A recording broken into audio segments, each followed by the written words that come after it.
نحمده ونصلي على رسوله الكريم اما بعد فاعوذ بالله من الشیطان الرجیم بسم اللہ الرحمن الرحیم ربی یسر ولا تعسر وتمم بالخیر وبک نستعین۔ اے اللہ میرے لیے کام آسان بنانا اور مجھے مشکلات میں نہ ڈالنا اور میرا خاتمہ بالخیر کرنا، اور میں تجھ سے دعا مانگتی ہوں، آمین اللہم آمین۔ السلام علیکم ایوری ون۔ یقیناً آپ سب رمضان کی رحمتیں، برکتیں اور فضیلتیں دھڑا دھڑ سمیٹ رہے ہوں گے، ماشاء اللہ۔ اور انشاءاللہ آج کی ایپیسوڈ میں رمضان کے آخری عشرہ میں کی جانے والی عبادات کے ذکر کے علاوہ قرآن و سنت کے حوالے سے روزے کے احکامات کہ اس میں کیا کر سکتے ہیں، کیا نہیں کر سکتے، ان کے متعلق جانیں۔ ممکن ہے کہ یہ ایپیسوڈ تھوڑی لمبی ہو جائے، لیکن اس کو سننا بھی انشاءاللہ اجر و ثواب کا حامل ہوگا، اور اس کو آگے بھی سینڈ کیجیے گا تاکہ دوسرے بھی سنیں اور اس کا بھی آپ کو ساتھ ساتھ ثواب ملتا رہے انشاءاللہ۔ تو بسم اللہ کرتے ہیں۔ ماشاءاللہ رمضان سارا ہی عبادت کا مہینہ ہے، مگر اس کے آخری عشرے کی عبادت کی خاص فضیلت بیان ہوئی ہے۔ رمضان کے آخری 10 دنوں میں اپنے اہل و عیال کو عبادت کے لیے خصوصی ترغیب دلانا نبی کریم صلی اللہ علیہ وآلہ وسلم کی سنت پر عمل کرنا ہے۔ حضرت عائشہ رضی اللہ عنہا فرماتی ہیں، جب رمضان کا آخری عشرہ شروع ہوتا تو نبی صلی اللہ علیہ وآلہ وسلم عبادت کے لیے کمر بستہ ہو جاتے، راتوں کو جاگتے اور اپنے اہل خانہ کو بھی جگاتے۔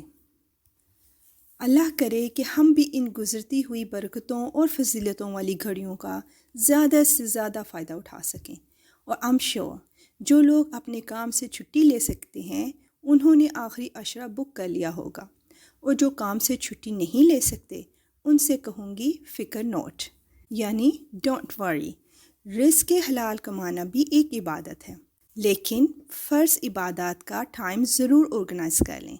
باقی ذکر و اذکار تو کام میں مشغولیت کے باوجود بھی کیے جا سکتے ہیں انشاءاللہ، اور رہ گئی رات تو رات تو اپنی ہے، دل کھول کر عبادت کریں۔ اللہ تعالیٰ کا قرب حاصل کرنے کے لیے عبادت کی غرض سے مسجد میں رہنا اعتکاف کہلاتا ہے۔ یہ سنت موقدہ کفایہ ہے، یعنی اگر بڑے شہروں دیہاتوں میں کوئی بھی اعتکاف نہ کرے تو سب کے ذمہ ترک سنت کا وبال رہتا ہے، اور اگر کوئی ایک بھی اعتکاف کر لے تو سب کی طرف سے سنت ادا ہو جاتی ہے، سبحان اللہ۔ اور اس کی مدت رمضان کا تیسرا عشرہ یعنی آخری 10 دن ہے۔ اس مدت میں دنیاوی کاموں، نفسانی خواہشات، دل پسند مشاغل اور اہل و عیال سے الگ ہو کر خود کو صرف اللہ کی عبادت کے لیے وقف کر دیا جاتا ہے۔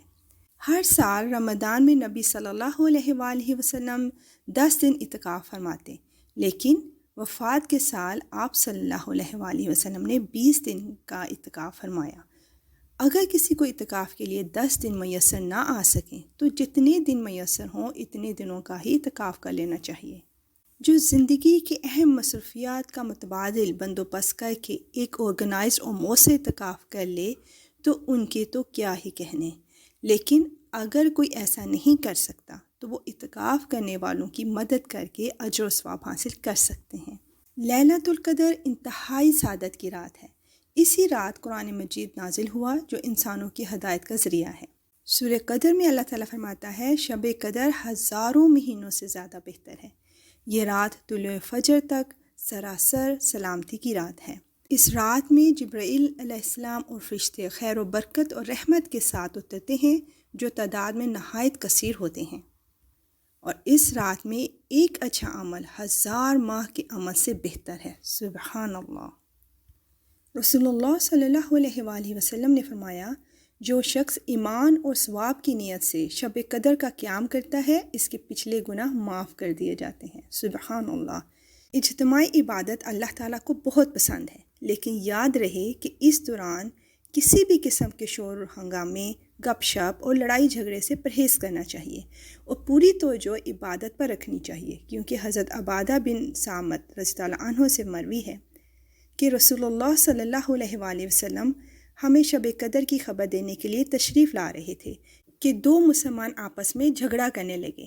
اس پر آپ صلی اللہ علیہ وآلہ وسلم نے فرمایا، میں آیا تھا کہ تمہیں شب قدر بتا دوں، لیکن فلاں اور فلاں نے آپس میں جھگڑا کر لیا، بس اس کے معین وقت کا علم اٹھا لیا گیا، اور امید ہے کہ تمہارے حق میں یہی بہتر ہوگا۔ اور ایک بہتری یہ بھی ہے کہ آخری عشرہ کی ہر رات میں ہم لیلۃ القدر پانے کی غرض سے زیادہ عبادت کرتے جائیں اور زیادہ سے زیادہ اجر و ثواب حاصل کرتے جائیں انشاءاللہ۔ اور اس میں بچوں کو بھی اپنے ساتھ ضرور شامل کریں تاکہ ان کی عادت پختہ ہوتی جائے۔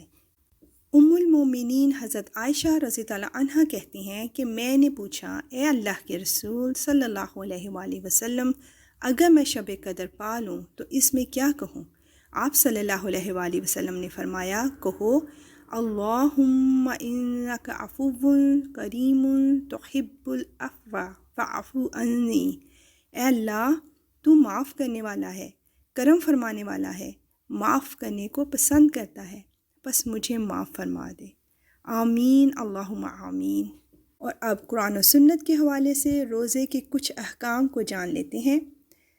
ہر بالغ، عاقل، مقیم اور روزہ کی طاقت رکھنے والے مسلمان پر روزہ فرض ہے۔ سورہ بقرہ میں اسے بیان کیا گیا ہے۔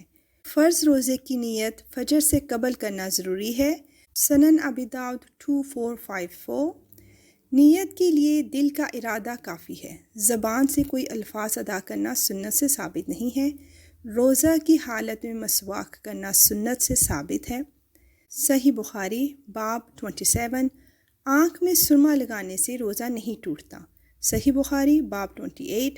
ناک میں دعا ڈالنے سے دعا حلق یا معدہ تک پہنچ جائے تو وہ روزہ ٹوٹ جائے گا۔ صحیح بخاری میں اسے بیان کیا گیا ہے۔ گرمی کی شدت سے روزہ دار غسل یا کلی کر سکتا ہے۔ روزے کی حالت میں وضو کرتے وقت ناک میں اس طرح پانی ڈالنا کہ حلق تک پہنچنے کا اندیشہ ہو جائز نہیں۔ روزے کی حالت میں پچنے لگوائے جا سکتے ہیں، یعنی کپنگ کر سکتے ہیں۔ عمدن قے کرنے سے روزہ ٹوٹ جاتا ہے، البتہ کسی کو خود بخود قے آ جائے تو اس سے روزہ نہیں ٹوٹتا۔ بوقت ضرورت کھانے کا ذائقہ چکھنے میں کوئی حرج نہیں۔ طریقہ یہ ہے کہ زبان کے کنارے پر رکھ کر چکھیں، حلق تک نہ جانے دیں۔ اسے صحیح بخاری میں بیان کیا گیا ہے۔ بھول کر کھا پی لیں تو روزہ صحیح ہوگا، لیکن یاد آتے ہی فوراً ہاتھ روک لینا واجب ہے، حتیٰ کہ منہ کا لقمہ یا گھونٹ بھی اگل دینا ضروری ہے۔ جس نے جان بوجھ کر کھا پی لیا اس پر توبہ اور روزے کی قضا واجب ہے۔ روزہ کی حالت میں تھوک نکلنے میں کوئی مضحکہ نہیں۔ دانت سے خون نکلنے سے روزہ پر کوئی اثر نہیں ہوتا۔ روزہ دار کے لیے خوشبو لگانا اور سونگھنا جائز ہے۔ جو شخص بڑھاپے یا ایسی بیماری کی وجہ سے جس سے صحت کی امید نہیں روزہ نہ رکھ سکے تو وہ ہر دن کے بدلے ایک مسکین کو کھانا کھلائے گا۔ جو شخص بیمار تھا پھر شفا یاب ہو گیا، قضا کی طاقت رکھتے ہوئے بھی قضا نہ کی اور موت آ گئی تو اس کے قضا روزے اس کے وارث کو رکھنے چاہیے۔ حاملہ اور دودھ پلانے والی عورت کے لیے روزہ رکھنا مشقت کا باعث ہو تو روزہ نہ رکھے، البتہ فوت شدہ روزوں کی قضا واجب ہوگی۔ مسافر کے لیے مطلقاً روزہ نہ رکھنا افضل ہے، لیکن بحالت سفر روزہ رکھ لے تو کوئی حرج نہیں، کیونکہ سفر کی حالت میں نبی صلی اللہ علیہ وآلہ وسلم سے روزہ رکھنا اور نہ رکھنا دونوں ثابت ہیں۔ البتہ گرمی کی شدت اور مشقت دو چند ہو تو مسافر کے لیے روزہ نہ رکھنا متعین ہو جاتا ہے۔ فرض روزوں کی قضا آئندہ رمضان سے قبل کسی بھی وقت ادا کی جا سکتی ہے۔ الحمدللہ یہ سارے احکامات قرآن و سنت کی روشنی کے مطابق آپ کے سامنے رکھے گئے ہیں۔